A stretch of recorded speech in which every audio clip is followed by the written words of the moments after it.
para a terceira aula do nosso grupo de radiologia intervencionista. O tema hoje aqui é softwares avançados na radiologia intervencionista. Então quem vos fala é Rodrigo Souza, líder de marketing clínico da América Latina para os equipamentos de radiologia intervencionista. Então vamos dar uma breve repassada na questão de tecnologia, falar um pouco de softwares básicos e softwares avançados. Aqui só para mostrar, esse é o Discovery, o equipamento para a sala híbridas da GE, o equipamento robótico, onde ele tem um deslocamento uma boa parte da sala e te dá maior amplitude para trabalhar com procedimentos onde o equipamento tem que sair de cima da mesa para facilitar os procedimentos mais de intervenção. Então, a linha de equipamentos aí da GE, o IGS-3 é um equipamento que não permite infusão de imagens, o equipamento da linha IGS-5 aí já são os equipamentos completos que podem ter todos opcionais. A diferença do IGS-5 para o 6 é que o 6 é biplanar, a gente pode fazer imagem em 2 planos simultâneos. E o IGS-7 que eu estava mostrando, então, que é o equipamento robótico para a sala híbrida. Então, uma diferença básica ali, além dos tipos de equipamentos, é o tamanho de detector que a gente pode trabalhar em cada equipamento. A GE fabrica o seu próprio equipamento nos Estados Unidos, tá? Foi a primeira empresa a desenvolver o seu detector para radiologia intervencionista e segue sendo a única aí que desenvolve o seu próprio detector. Então aqui uma imagem rápida do lado direito mostrando aí os 3 tamanhos, 40 por 40, onde a gente foca mais para procedimentos, equipamentos onde vai se trabalhar mais com vascular, onde vai se pegar mais anatomias maiores. O detector de 30 é mais indicado para quando se trabalha num ambiente misto, onde se faz todo tipo de procedimento, e o detector menor de 20 por 20 é um detector mais para equipamentos focado para cardiologia, onde o foco maior são a maior amplitude de angulações crânio-caudais que esse detector menor nos permite fazer. E lembrando que o detector da GE é o que tem o melhor DQE do mercado, que é o melhor aproveitamento da dose de radiação, transformando isso em imagem. Então, isso aqui é um valor muito significativo da melhor qualidade de imagem com a menor dose possível. A cobertura ideal aí a gente ajusta ao tamanho do detector pelo tipo de procedimentos que o hospital vai fazer. O tubo de raio-x, para uma precisão mais avançada, tem 3 pontos focais, onde ele equilibra melhor a fonte de radiação com o seu menor diâmetro possível para ter uma melhor qualidade de imagem. Temos também a filtração automática de cobre para endurecimento do feixe de alta penetração, onde a gente diminui os raios moles que afetam o paciente e não chegam a produzir imagem. E tem uma alta potência, inclusive, de produção de radiação e também alta potência de dissipação para suportar procedimentos longos do lado de fora da sala de exame. Além disso, nós temos, então, o console do sistema, onde a gente faz a manipulação das imagens ali em tempo real em conjunto com o médico. Essa manipulação toda pode ser feita dentro da sala de exame, através dos múltiplos comandos, onde a gente tem aí na GE conhecidamente um método de uso friendly user, né, muito fácil de entender e de usar, onde facilita e acelera o processamento da imagem, o ajuste das técnicas, tudo isso de forma muito eficiente. E ao lado do console do sistema nós temos também a estação de trabalho aí, multimodalidade, que é a workstation, a estação de trabalho, onde é feito aí o pós-processamento, quando a gente separa imagens para imprimir, ou incluindo aí também o processamento das imagens 3D. Então a gente, se faz um 3D na hora, a gente já processa ela, já limpa e já pode fundir com a imagem em tempo real, ou então traz 3D feita em algum outro equipamento, pode ser uma tomografia, uma ressonância, um PET-CT, o que quer que seja, a gente também consegue fundir essas imagens em tempo real com a imagem da fluoroscopia ou da aquisição em tempo real. Esse é o tema da terceira parte da nossa aula. Então vamos começar pelos softwares básicos. Então aqui na esquerda nós temos o InnovaChase, que é feito a 5 frames por segundo para a gente acompanhar o fluxo sanguíneo, principalmente nas extremidades. Tudo que a gente for fazer de imagem vascular sem subtração fora do coração, o ideal é usar o InnovaChase, porque tem uma baixa quantidade de frames e a gente consegue movimentar rapidamente a mesa, não fica com imagem borrada com uma alta qualidade. Nós também temos aí o Fluorostor, que é a gravação da imagem fluoroscópica com uma dose de radiação bem mais baixa do que da aquisição, tá? Onde a gente consegue ver aí uma boa qualidade de imagem mesmo com uma dose baixa. Quando a gente grava, ele vem com um aviso na tela dizendo que foi gravado no modo de fluoroscopia. E dinâmico, que é o modo tradicional de aquisição de imagem cardíaca, onde realmente é feita uma gravação automática, diferente da fluoro, que quando a gente quer gravar, a gente aciona o botão pedindo para que seja gravada, e o dinâmico, então, a gente controla entre 7,5, 15 ou 30. E já a fluoro a gente tem mais opções dos modos de fluoroscopia subtraída. Nós temos aí à esquerda o Fluoro Roadmap, é o roadmap normal, onde se injeta contraste, fica a máscara branca, onde passou contraste pelo vaso, aí o médico, sabendo onde está a delimitação do vaso, ele consegue fazer no procedimento. O Blended Roadmap, através de uma aquisição prévia com subtração de imagem, para que não seja injetado o contraste de novo, a gente consegue simplesmente fazer uma foto, dar um pause, faz uma foto dessa imagem já com subtração e transforma essa foto da imagem subtraída na máscara da imagem em tempo real de fluoroscopia, para que a gente consiga então ter uma imagem de excelente qualidade e sem ter que voltar a injetar contraste. E a fluoroscopia subtraída, onde a gente usa principalmente para fazer as embolizações. E aí, toda vez que pisa na fluoroscopia, ele subtrai o que já tem de imagem e a gente consegue ver só o que está chegando de material embolizante ali juntamente com o contraste. Então esses são os 3 tipos básicos de fluoroscopia com subtração. Além do mais, a gente pode ter tipos de monitores diferentes, incluindo que a gente pode ter, além da imagem de fluoroscopia subtraída, é um opcional que também tenha a imagem da fluoroscopia simultânea, mesmo que seja subtraída no monitor ao lado a gente pode ter a imagem da mesma subtração em tempo real dessa fluoroscópica, porém sem a subtração. Então a gente consegue ter uma imagem de comparação.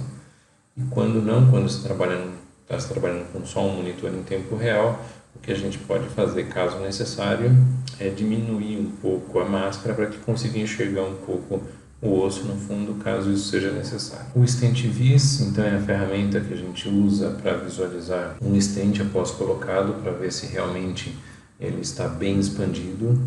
Tá? Então a gente consegue ver se ele foi bem expandido, se não tem nenhum kink, nenhuma dobra, se ele está bem expandido em toda a sua extensão, e caso precise rebaloná-lo, então a gente consegue ver. É feito com uma aquisição rápida. Depois de implantar o stent, se murcha o balão, deixa o balão sem pressão e aí adiciona o botão Stent Vis e faz uma aquisição de cerca de 2 segundos. O equipamento diz que já é o suficiente. Após essa aquisição, então, em torno de 20 a 25 segundos, já sai automaticamente essa foto na tela da direita de referência como uma visualização excelente do stent, então, para saber se precisa fazer um retrabalho nele, no caso de reexpandir alguma parte ou não. Aqui à direita na nossa tela nós temos aqui o stent Vessel, onde é feito algo similar ao stent vis normal, porém com injeção de contraste. Aqui essa imagem no centro, mostrando um exemplo de referência onde foi feito o stent Vessel vis antes da implantação do stent, para visualizar se ele estava bem localizado com relação aqui a essa bifurcação. E na direita aqui também feito com o Vessel vis, porém depois de já colocado, para avaliar então aonde está o vaso, a luz do vaso e como ficou o stent colocado ali na sua totalidade. Para fazer tanto o stent vis quanto o stent Vessel vis, uma coisa importante é que a gente tenha o balão na imagem. Tá? Porque as pontas radiopacas do balão vão ser a referência e o software, automaticamente detectando essas pontas do balão, vai fazer o processamento das imagens para que nós tenhamos esse tipo de imagem automaticamente das marcas do balão, sem precisar fazer nenhum clique a mais na imagem para isso. A detecção é totalmente automática. Um outro recurso, que é um ícone a mais ali que a gente clica e já vem direto para esse disparo único, que é o single shot. Aqui nós temos 2 imagens aqui de comparativo. A imagem da esquerda é uma imagem de aquisição normal. Essa imagem normal, então, a gente consegue visualizar que não tem uma definição tão boa, quanto a imagem da direita. Então, a imagem da direita, esse single shot, o disparo único, é feito como em alguns processamentos que nós temos também em arco cirúrgico, onde ele faz um disparo de alta resolução, onde a gente consegue ter uma melhor visualização de estruturas menores, tá? De estruturas mais finas. Então, aqui um bom comparativo mostrando a melhor visualização tanto dos coils quanto do diversor de fluxo que está sendo implantado. Análise de estenose. Então, durante o uso da geração de imagens, quando a gente localiza algum tipo de estenose no vaso, né, se a gente tem uma suspeita de estenose, então é feita essa análise para a gente ter a ideia do diâmetro pré e pós, do diâmetro na estenose, para saber essa taxa de estenose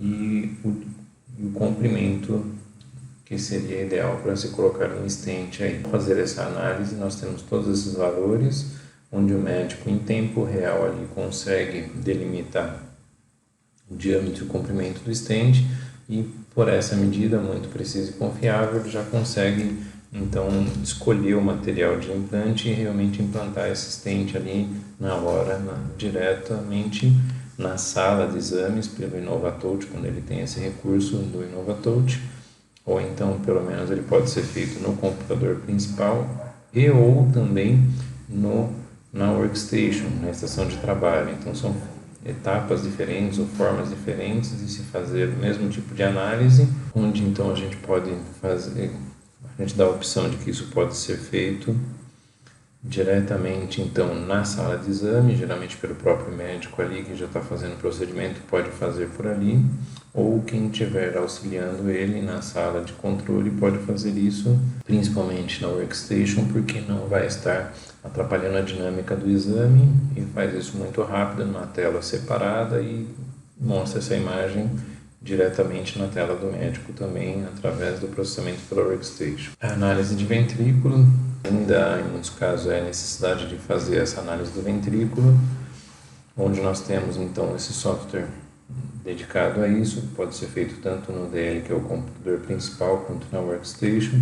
Então, após ser feita a aquisição dinâmica e a 15 ou 30 frames por segundo, para ter uma precisão maior, pode-se fazer com 30 frames por segundo para pegar os tempos exatos do movimento cardíaco.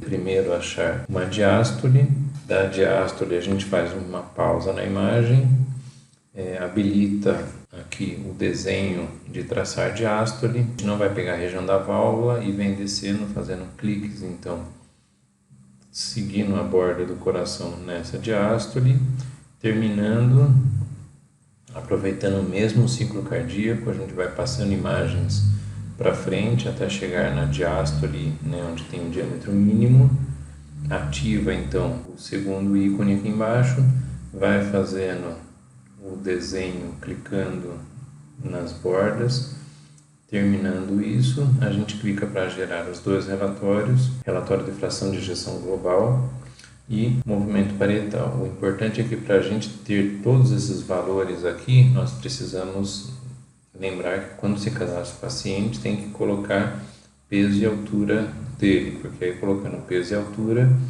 o software vai entender e conseguir gerar o gráfico aqui com todos os valores. Ele gera com os valores, inclusive na fração de ejeção, pelo método de Dodge e método de Simpson, para termos essa dupla referência do valor, dá os valores corrigidos aqui, e quando o valor está fora de um limite, então ele também ajuda a pôr em negrito para saber. E aqui embaixo no movimento parietal também ele dá pelo método de cordas ou linhas, também todo o contorno cardíaco, e ele analisa nesse método de cordas cada região do coração, e nas duas medidas ele vai gerar aqui para nós também a área de superfície corporal.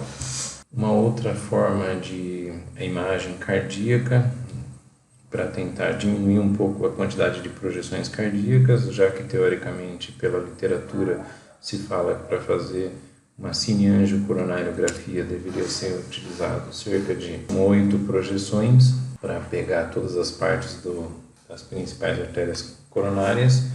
Então o que nós temos de opção são o spin cardíaco, para que a gente não faça tantas projeções. Se a gente faz imagem do coração rodando, do coração em movimento, Nesse giro a gente conseguiria ter uma avaliação melhor, então, dos vasos em múltiplas projeções. Já dessa forma, se acha uma lesão, como a gente pode supor, a gente conseguiria simplesmente achar aquela posição e de repente fazer uma imagem localizada, aí sim, sobre a região da possível lesão. Só das 8 projeções para fazer um exame, se a gente fizesse aí 2 ou 3 rotações, a gente teoricamente supriria praticamente todas as 8 projeções. A ideia aqui é fazer o coração rodando em vez de fazer estático. Nós temos aqui de 5 a 7 rotações possíveis nos nossos equipamentos. Essas rotações aqui então não são para ser feitas todas, mas sim para que o médico, por exemplo, para tentar ver uma coronária esquerda, onde ele faria imagens, por exemplo, aqui embaixo e lá em cima. Então a ideia qual que seria? Por exemplo, na rotação 1, onde ele começa de 40 direita caudal e sobe até a esquerda 40 graus com 10 de cranial, ou seja, essa rotação faz girar sobre o eixo cardíaco, uma rotação onde a gente pode visualizar então por várias angulações e entender melhor a anatomia sem ter que fazer tantas projeções. Essas rotações todas podem ser customizadas por mim ou pelo nosso time de application. Auto Pixel Shift, que é uma ferramenta nova e faz pouco tempo que isso começou no mercado. E o que nós temos aqui a diferença, né? Quando o paciente mexe um pouco, a gente tem a imagem do osso que se projeta e o Auto Pixel Shift então faria sumir essa projeção do osso que apareceria de acordo com o movimento do paciente. É uma ajuda significativa para que a gente diminua muito a questão do pós-processamento de imagem para tentar depois ficar tirando esse movimento do paciente. Então, é uma forma automatizada, onde isso se processa de forma muito melhor, mais rápida e mais fácil. O Innova Breeze, que é o bolus chase, tá, onde a gente consegue fazer uma única injeção e descer correndo atrás do contraste para a gente ver toda a estrutura vascular. O ideal é tentar fazer com uma única injeção de contraste. Dessa imagem aqui, que essas imagens colorizadas eu que as colori para mostrar, gera uma imagem como se fosse essas aqui da direita. Ele faz automaticamente uma somatória dessas imagens e cria para nós automaticamente na tela uma imagem única de todo o trajeto vascular. Lembrando que a gente pode começar lá na aorta e ir até a ponta dos pés. Tá? Isso pode ser feito para membro inferior ou membro superior, que é uma forma então que o equipamento, utilizando os 2 joysticks, a gente faz uma primeira demarcação de início e final, de onde até onde a gente quer fazer a varredura. Pode sair todo mundo da sala, se tiver injetora com cabo de conexão com o equipamento. Do lado de fora, então, a gente faz o acionamento do raio-x. Ele vai fazer primeiramente as máscaras, vai dar uma passada fazendo raio-x no paciente, faz toda a subtração do osso, volta na parte inicial, aí com o segundo joystick, dando um clique aqui no gatilho, ele vai começar a fazer a grafia final e também, se já tiver o cabo de conexão, a injetora já injeta o contraste automaticamente, somente com o acionamento desse botão. Conforme o contraste vai se espalhando pelo membro, apertando o botão aqui de cima, isso vai fazer com que a mesa vá se movendo. E aqui a gente controla a velocidade de progressão da mesa de acordo com a velocidade de progressão do contraste no membro, acompanhando aí mais ou menos rápido até a chegada na parte mais distal. Então essa é uma forma bastante eficiente, com uma injeção de contraste única, né? A ideia aqui é tentar fazer com em torno de 25 a 30 ml de contraste, uma única injeção e descendo os 2 membros. É claro que o que acontece às vezes é que um membro tem uma velocidade um pouco mais lenta que outro, de acordo com a doença vascular. A sugestão é descer acompanhando o membro que está tendo a velocidade mais rápida primeiro. Depois que fizer isso, a gente tem que refazer o processo. Aí a gente pode delimitar uma área menor não precisaria pegar na aorta desde muito em cima, só da região do membro que tem a velocidade diferente em diante, fazer focalizado num único lado, com menos contraste e com injeção de contraste somente nesse vaso. Então é uma forma da gente usar aí uma quantidade também menor de contraste, aí com uma segunda injeção, mais uma única injeção no único membro, fazer esse complemento acompanhando a velocidade do vaso nessa segunda injeção. Não há nenhum tipo de estrutura ou de algo que a gente precise fazer para equilibrar a relação de ar com estruturas do paciente, ou seja, na GE, como a gente trabalha com uma dose mais baixa de radiação e o detector tem a melhor DQE do mercado, então ele equilibra a região de ar com a região de osso, a região de partes moles, e a gente tem uma ótima visualização sem a necessidade de colocar estruturas aqui para compensar essa diferença de ar com o corpo do paciente. Um outro software aqui também é o Angiovis para visualização do fluxo de perfusão. O que ocorre aqui é que quando o sangue vai se espalhando pelo vaso, ele vai fazendo isso e classificando isso por um esquema de cores de acordo com a tabela que a gente estabelece aqui, a escala de tempo. Então aqui a gente tem uma ideia da perfusão vascular. É diferente da perfusão que é analisada em tomografia ou ressonância, da perfusão normal de tecidos. Aqui a gente tem uma perfusão mais do fluxo, então uma perfusão um pouco diferente, não deixa de ser perfusão, mas uma perfusão do tempo do sangue percorrendo nos vasos, tá? Então aqui à esquerda uma progressão melhor, à direita aqui nós temos um caso onde tinha um êmbolo grande aqui, um trombo grande que obstruiu boa parte da circulação, então foi feita aí a retirada desse trombo e aí voltou-se a perfusão, e aí o que a gente consegue ver a diferença bem grande de como estava a perfusão lenta e focada aqui só em uma parte central dos vasos e depois pegou realmente a cerebral média e saiu para todo o lobo temporal. Mais um caso realizado pelo nosso amigo Dr. Iorio, de Bahia Blanca, na Argentina, onde foi feito um caso de membro inferior, onde o paciente tinha obstrução, então foi da primeira imagem no pé que foi feita.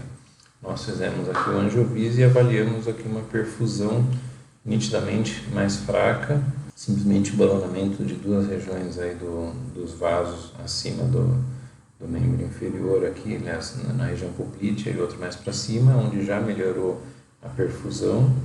E por último, depois de fazer mais um balonamento e colocar 2 stents, aí a perfusão aumentou significativamente melhor. Então, o Angiovis também é uma ferramenta, já que a gente está falando de perfusão, para entender a perfusão, onde a gente consegue comparar aqui o extravasamento do contraste, o espalhamento do contraste no vaso e entender a perfusão de toda a anatomia vascular distal. Então, aqui a gente consegue ver uma perfusão muito lenta, que não estava irrigando tão bem, e se comparar com a última imagem, uma perfusão muito mais rápida, com espalhamento mais completo em todo o pé.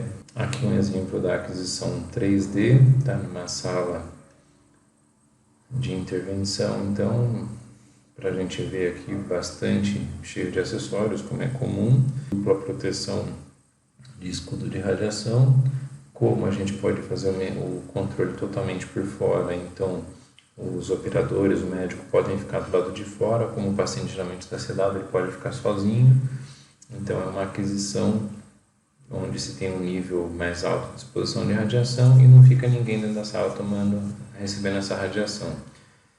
Tendo aqui a injetora de contraste acoplada à base da mesa do nosso angiógrafo, a injeção de contraste é automática. E aqui em cima do lado direito na tela a gente consegue ver um pouco aí da revisão dessa injeção de contraste em tempo real, onde está aparecendo aqui, já tinha uma imagem fundida, né, uma fusão de imagem aqui do roadmap 3D da aorta do paciente, já com as delimitações e demarcações aqui do EVAR. Tá? Então, o que é? Isso que provavelmente foi um caso onde, para se avaliar aí o implante, ou para se avaliar a posição do implante, realmente, porque já tinha sido planejado, é feito um 3D, a gente consegue avaliar em tempo real aí também com um 3D feito na hora a questão da posição dos vasos, de toda a anatomia, e se o device está ou não bem implantado e quais características que nós temos ali, inclusive possíveis leaks, né, possíveis fugas e vazamento de contraste da endoprótese. Aqui um exemplo de reconstrução, né, três exemplos diferentes de reconstrução. À esquerda mostra aqui um 3D simples que é feito com uma velocidade de aquisição alta, em torno de 40 graus por segundo. É uma aquisição ótima para a gente estudar vasos, porém como uma aquisição rápida, a gente não tem uma boa visualização de tecidos, de parênquima. Então, se a gente quer fazer um 3D só para vaso, a gente faz o 3D normal. Quando a gente precisa de mais informações, a gente pode fazer, como no caso do 3D, tá? Essa imagem aqui, como está em baixa resolução, essa foto do meio, então está um pouco ruim para nós avaliarmos e entender um pouco melhor esse 3D normal, mas esse 3D CT aqui então já é feito com uma rotação um pouco mais lenta, onde a gente tem mais detalhe e consegue visualizar aqui, apesar da foto não estar boa, sangramentos aqui no caso desse 3D cerebral. Uma imagem de 3D CT HD, onde a GE aumentou os pulsos sem aumentar a dose, então ele tem mais pulsos, tem mais imagens sendo geradas durante essa rotação e num tempo menor. Então, com a mesma dose, a gente conseguiu chegar num nível de eficiência ainda maior de 0,6. Aqui, 4 exemplos de 3D HD em paciente, então, onde a gente consegue ver aqui, por exemplo, na esquerda, muito bem a endoprótese já colocada para fazer uma avaliação de como ficaram aqui as fenestrações colocadas no paciente. Aqui até um de pulmão, para a gente ver, conseguir entender muito bem aqui a região de brônquios do paciente. Aqui um 3D de fígado, tá? Onde a gente faz vários 3Ds aí, quando a gente está trabalhando com embolização hepática, por exemplo. Então a gente consegue ter uma qualidade muito boa de visualização de parênquima. E aqui um caso de pelve, para visualizar um pouquinho de estrutura de partes moles. Tá? Então onde dá para ver aqui uma alteração óssea e as estruturas de partes moles aqui. E recursos novos que nós temos aqui à esquerda, a redução de artefatos de metal, onde num 3D normal a gente sempre tem um pouco de strike das estruturas muito densas como as metálicas. Então nós temos aqui recursos onde a gente consegue diminuir esse strike do metal e a gente consegue ter uma visualização muito melhor das estruturas aqui ao redor da estrutura metálica. Um outro exemplo é a redução de movimento, tá? Onde a gente consegue fazer um congelamento aqui da estrutura, porque esse aqui é um exemplo de fígado também, onde o paciente não conseguiu segurar a respiração, o paciente muitas vezes está entubado, não entende direito, não reage, não consegue simplesmente segurar a respiração ali em torno de 7 segundos ou um pouco mais, dependendo do tipo de 3D que nós estivermos fazendo. Aqui uma melhora significativa também na redução desse ruído de movimento. É a mesma aquisição que o software entrou e corrigiu, tirando essa movimentação então, da respiração do paciente. No 3D simples, a gente consegue ter uma visualização muito boa dos vasos. A GE conta com um tipo de reconstrução bem diferenciado, onde por mais que o paciente se mexa um pouquinho, a gente consegue ter uma clareza na informação muito boa. A gente tem vários tipos de processamento dessa imagem, a gente pode trabalhar com muitos tipos de reconstruções. E aqui um exemplo de planejamento de um stent, um adversor de fluxo, o que quer que seja, para um aneurisma cerebral. Tá? Então aqui o médico delimita início e final de onde ele quer colocar o stent. Através disso nós vamos ter o comprimento, vamos ter os diâmetros e a gente consegue depois usar isso aqui também, se quiser, como software avançado, exportando isso para o roadmap 3D. Tá? Mas aqui então, falando de software ainda relativamente mais básico, são formas que nós temos de processamento, de poder entender melhor essa anatomia e fazer aí os planejamentos muito úteis para implantes de devices, aí, de stands, de versões de fluxo, o que quer que seja. Aqui dois exemplos de 3D comum, tá? Não são 3D CT, não são 3D HD, são, por mais que o equipamento tenha essa opção, mas o 3D rápido é o suficiente para dar esse tipo de qualidade de imagem. A gente pode fazer com ou sem subtração para que a gente tenha mais ou menos informação. No caso aqui que nós temos coil, nós temos stent e temos o vaso, tá? E aqui nesse caso também, onde nós temos o osso aqui separado da estrutura dos vasos para que a gente conseguisse, tá? Aliás, esse 3D do lado direito não foi feito com subtração, mas como a injeção de contraste foi boa, foi com injetora de contraste, a gente consegue, simplesmente pela diferença de densidade, conseguir enxergar as estruturas de forma separada. Aqui do lado esquerdo, como nós temos estruturas diferentes, aí foi feito com subtração, onde o software separa então os objetos metálicos do vaso.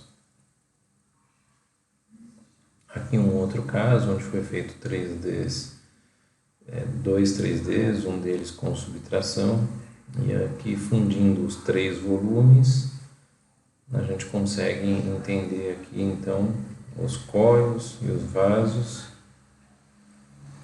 tá, dos dois lados. Então foi feito um 3D com subtração de um lado, onde tinha um coil, depois foi feito um 3D normal do outro lado, com uma injeção mais lenta de contraste. Aqui do lado esquerdo nós temos foto de um outro caso também, onde foi feito um 3D inicial e depois foram feitos outros dois 3Ds quando eles estavam fazendo embolização na parte de cima e na parte de baixo da lesão, pois a gente separava em duas partes essa lesão porque a irrigação. Aqui um exemplo de outro software que nós temos, que é de diluição virtual de contraste, onde a gente consegue classificar e ajustar numa injeção de contraste normal a densidade do contraste no vaso para que a gente tenha uma melhor visualização do material implantado então no paciente.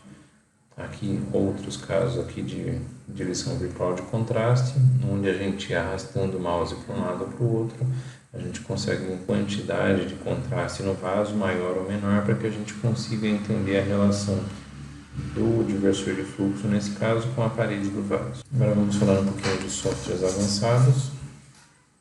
Então, aqui a gente já entra no Roadmap 3D, aqui no caso são dois casos cerebrais, tá? Então o da esquerda aqui, por exemplo, foi feito um 3D, foi delimitado a região de interesse até esse ponto, onde rapidamente, então após fazer o 3D, a gente simplesmente passou um desenho circular na área de interesse, recortou o que estava externo, classificou com esse módulo transparente avermelhado e já mandou de volta para a tela. Então, muito rapidamente, já se fez um 3D, já se achou a doença do paciente, o paciente já tinha histórico prévio pela tomografia, e aqui então a gente já consegue usar isso como uma referência anatômica muito boa, onde a gente reduz muito a injeção de contraste e consegue usar isso de forma muito efetiva então para ajudar no tratamento então dessa lesão. Aqui à direita também, onde foi classificado com transparência em fundo branco, rapidamente também, aqui não foi nem recortado, então já achou a lesão, o médico já queria tratar, a gente simplesmente fez o 3D, dá um clique de limpeza e já dá outro clique para exportar para o Roadmap 3D, e aí o médico já tem então a anatomia do paciente em 3D junto com a sua aquisição em tempo real. Uma das coisas importantes aqui que a gente precisa entender, né, ter no mínimo conhecimento de como funciona a radiologia intervencionista, o tipo de tratamento, sabendo o tipo de imagem que vai ajudar o médico, a gente já ajuda a preparar e deixar isso disponível o mais rápido possível e já dá continuidade no processamento muito rápido para que já siga o mais rápido possível o tratamento sem perda de tempo e diminuindo muito a injeção de contraste. Aqui um outro exemplo do software avançado, o Valve Assist, que é para válvula, para troca ou substituição ou colocar uma válvula sobre outra, tá? Onde a gente vai trazer geralmente um 3D da tomografia, que o paciente já fez, sempre faz previamente, já fez o controle, já achou a lesão, já fez o diagnóstico. Então a gente pode, juntamente com o médico aqui, trazer essa tomografia, fazer toda a análise prévia para que o médico saiba escolher qual tamanho e tipo de válvula ele precisa para cada paciente. Já classifica seus diâmetros, suas dimensões, suas alturas. A gente já deixa pré-marcado a diferença de alturas aqui do ósseo, das coronárias até a região da válvula. Isso vai influenciar muito no tipo da válvula.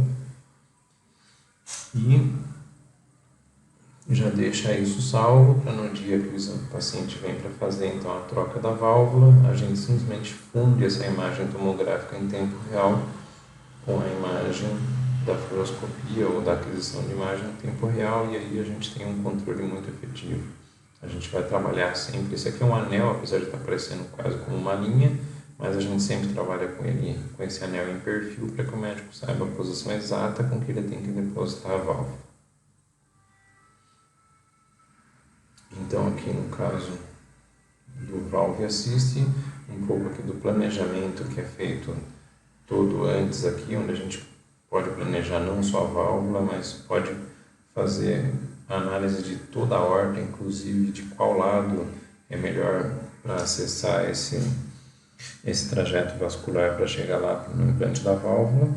Então aqui mais exemplos, tá? Aqui um exemplo aumentado, então mostrando então essa colocação da válvula. Veja que ele tem uma boa visualização então aqui da fluoroscopia. Ele está entendendo toda a anatomia para ele saber se ele está colocando a válvula exatamente onde tem que ser colocado. E aqui um comparativo, então, sem o Valve Assist, ele estaria com uma imagem simplesmente assim, onde ele não estaria vendo quase nada, né? Está vendo só os materiais, mas não está entendendo a anatomia. E aqui conhecendo a anatomia do lado direito, sabendo como e onde ele está se posicionando, então ele tem uma precisão de segurança muito maior. Aqui então dois outros casos, aqui com esse tipo de válvula, tá, onde a gente pode trabalhar ou com ele com o volume renderizado assim todo de superfície vermelha, ou então a gente pode deixar somente o contorno dos vasos principais aqui. Aqui um terceiro caso então, tá com outro tipo de válvula de outro fabricante, que ele é um dispositivo bem maior, já tem uma diferença aí também na anatomia do paciente, então esse tipo de válvula foi escolhida para essa anatomia. E aí também aqui o controle de onde estão as coronárias, para ele saber os limites, conhecendo o material ele sabe aqui onde ele tem que colocar e tem uma precisão muito maior, porque agora, né, mesmo que não esteja injetando muito contraste, ou de vez em quando injetando contraste, ele tem toda uma ideia de onde está realmente na anatomia vascular do paciente, que não é visível sem injeção do contraste. Aliás, essa injeção de contraste ela é feita mais no final para comprovação final, para verificação de como está basicamente a irrigação das coronárias. Aqui um caso de demonstração também, que foi feito há 2 anos atrás. O paciente tinha uma tomografia de baixa resolução, de baixa qualidade, porém foi o suficiente, onde nós fizemos aqui então a reconstrução, né, aproveitando ali o volume vindo da tomografia. Temos aqui a aorta em verde, temos os ossos da caixa torácica em azul e temos aqui a artéria pulmonar em vermelho. Então esse volume todo foi feito para localização, então sem injetar contraste nós conseguimos fundir esse volume na estrutura óssea do paciente, aí tirou o osso, depois que fez uma injeção na aorta, tirou a aorta também, ficamos só com a artéria pulmonar, e aí alternando então entre só o contorno ou a reconstrução volumétrica, renderizada de volume, foi de muito boa utilidade então, porque com quase nada de contraste foi possível se colocar aqui um stent, dentro do stent uma válvula para essa pulmonar. Aqui mais um caso, usando o mesmo software, porém agora para fechamento de apêndice atrial, tá? Onde a gente consegue também, através de uma imagem tomográfica, ele faz uma reconstrução automaticamente do átrio, a gente delimita, pode fazer desenhos em forma de anéis de onde o material tem que entrar, como ele tem que ser posicionado, e em tempo real, então, no acompanhamento, ajuda muito no médico a entender qual anatomia ele está implantando o material e em que posição, se a posição está boa ou não. Outro software avançado aqui, o de vasos. Então, aqui no caso, por mais que o paciente tenha uma obstrução e nós não temos aqui a luz verdadeira do vaso, a gente consegue delimitar via software o local correto de onde está a luz do vaso, para que seja colocada essa linha em 3D em tempo real junto com a anatomia do paciente, o médico consegue entender se ele está indo no caminho certo da luz verdadeira do vaso, ainda que não esteja obstruída. Aqui mais um caso, onde foi marcado, aqui um outro caso do lado direito também, onde tinha sido colocado algumas marcações extras também de limites de onde até onde queria se chegar. O VSL Assist, como é para vaso em geral, também pode ser usado para cerebral, então aqui um caso também de demarcação para fazer uma embolização, onde a gente pode marcar início e final, além de ter todo um software que vai retificar esse vaso para entender todos os diâmetros dele. A gente ainda consegue trabalhar com toda essa estrutura vascular com a luz do vaso principal delimitado. Aqui no caso tem 2 vasos principais delimitados, e isso tudo a gente pode exportar para o roadmap 3D também, infundir em tempo real junto com a imagem de aquisição. E aqui nesse caso nós temos aqui trabalhos comprovando aqui 70% de redução de dose de radiação, 78% de redução do meio de contraste usado, e como se tem uma visualização melhor também tem uma redução do tempo de procedimento em torno de 28%. Outro caso de software avançado aqui, de EVAR, que é de endoprótese, quer seja de torácica ou abdominal. Então também aqui, onde a gente faz o planejamento de uma imagem 3D, que geralmente já vem da tomografia, para que a gente pegue a aorta na região maior da aorta, já faz todo o planejamento prévio, e durante o uso, então, em tempo real, durante a colocação dos materiais, a gente tem a visualização aqui, ou do contorno ou da superfície desse vaso, com as delimitações principais, e também o que a gente consegue fazer, como a gente consegue fazer um 3D na hora para avaliação do resultado, também se tiver algum problema do device colocado, a gente consegue enxergar isso também como uma tomografia HD e já continuar no tratamento, fazer um pós-tratamento, tomar alguma atitude aqui de correção com esse possível falha, possível algo que não ficou tão bem no paciente. Esses relatórios também, tanto o relatório para válvula quanto relatórios aí de aorta, esses relatórios são todos automaticamente gerados, a gente pode imprimir isso em PDF, isso aqui para o elucidativo, quer seja para o entendimento ou para a escolha do material, onde nós temos aqui, por exemplo, todos os diâmetros, os ângulos que são necessários para a escolha dessas endopróteses, quer seja fenestrada ou não.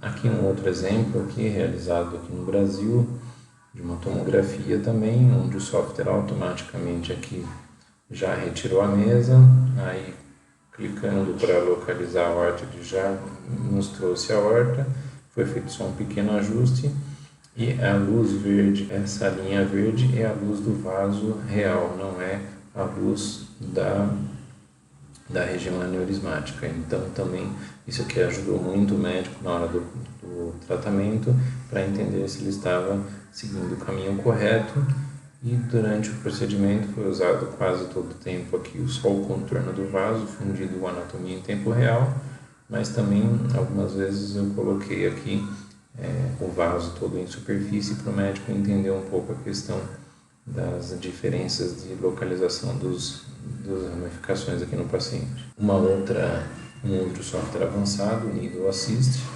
ele é para agulhamento virtual, tá? Então a gente consegue planejar aqui pelo 3D feito na hora, Muito rapidamente a gente clica no alvo, clica na introdução da pele, a gente vê a posição dessa agulha e depois o que o médico tem que fazer em tempo real é basicamente colocar a agulha real dentro da agulha virtual. Tá? Então, exemplos também usados para correção de endolique, tá? Onde então fazendo um 3D na hora se localizou ali que tinha extravasamento e aí aqui está o médico tentando colocar a agulha dentro da agulha virtual.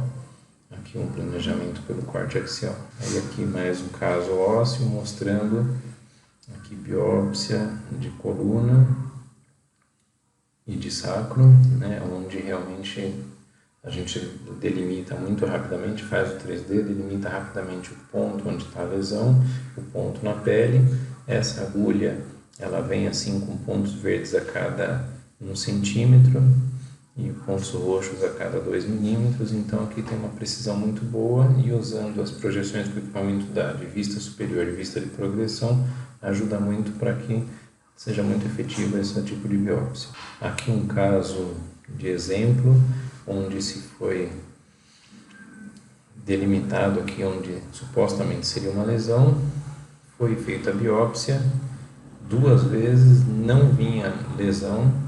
Aí o paciente tinha um PET scan, um PET-CT sido realizado na semana antes na rede PACS do hospital. O que eu fiz aqui, como a gente tem esse software Integration Registration, eu fundi uma imagem com a outra, consegui mostrar para os médicos que realmente o local que tinha sido planejado para a tomografia sem contraste não estava correto. E aí foi feito então um replanejamento, uma outra agulhamento e aí ainda fizeram um 3D de confirmação no final e aí além de vir o material ainda se teve certeza que pelo contraste injetado estava realmente dentro da lesão. Então softwares de embolização hepática, onde a gente tem aqui uma coisa muito importante que é esse recurso novo, que é quando a gente corre o mouse sobre o vaso, tá? Ele tem essa injeção virtual de contraste. Essa injeção virtual de contraste ajuda a entender cada parte do vaso principal, quais ramos ele está sendo irrigado por aquele trecho vascular, ou seja, o médico consegue delimitar muito bem aonde ele tem que chegar com o catéter para que ele consiga embolizar somente o tumor e não áreas adjacentes onde não tem lesão. Então, esse Liver Assist que nós temos é uma assistência para fígado e nele aqui nós temos essa opção então da injeção virtual de contraste, onde claro foi feita a injeção de contraste, mas a renderização do volume 3D não mostra com tantos detalhes os vasos finos e a região vascular de cada um deles. Então, esse recurso de ir movendo o mouse e ele dizer qual região anatômica está sendo irrigada por cada vaso, isso é muito importante. O último software que eu vou entrar aqui agora, então, é similar a esse, só que um software específico para embolização. O primeiro é específico para embolização hepática, esse segundo aqui começou a ser desenvolvido para próstata, mas ele acabou sendo usado para embolização em qualquer região anatômica. Então, o Embo Assist, ele foi desenvolvido para próstata, mas serve para qualquer região anatômica. Então, onde a gente faz um 3D, da mesma forma com que eu estava mostrando no fígado, nós temos então a árvore vascular, conforme a gente move o mouse, ele indica qual vaso está irrigando cada região anatômica e aí onde se consegue delimitar, num caso aqui de próstata, aonde o catéter tem que chegar para que consiga se embolizar somente a próstata e não outras regiões que poderiam ser afetadas por uma injeção em local errado. Então, tá aqui o software que foi desenvolvido para a questão da próstata com a ajuda do Dr. Carnevale, onde a gente consegue então ter uma precisão muito boa e comprovada aí pelo Dr. Carnevale, inclusive, de que o software é muito efetivo para que a gente consiga então fazer a embolização sabendo exatamente aonde o cateter tem que chegar e exatamente quais vasos, qual região anatômica vai ser embolizada com o cateter chegando até essa região. Também nós vamos ter aqui a diminuição de tudo, de contraste, de tempo de exame, de perda de tempo para ficar localizando a região anatômica e realmente uma precisão, uma efetividade muito melhor no diagnóstico final. Falou com vocês é o Rodrigo Souza, líder de marketing clínico, e estarei à disposição aqui por e-mail então para tirar dúvidas e ajudá-los aí em tudo que for referente à radiologia intervencionista e dos equipamentos que nós temos na GE.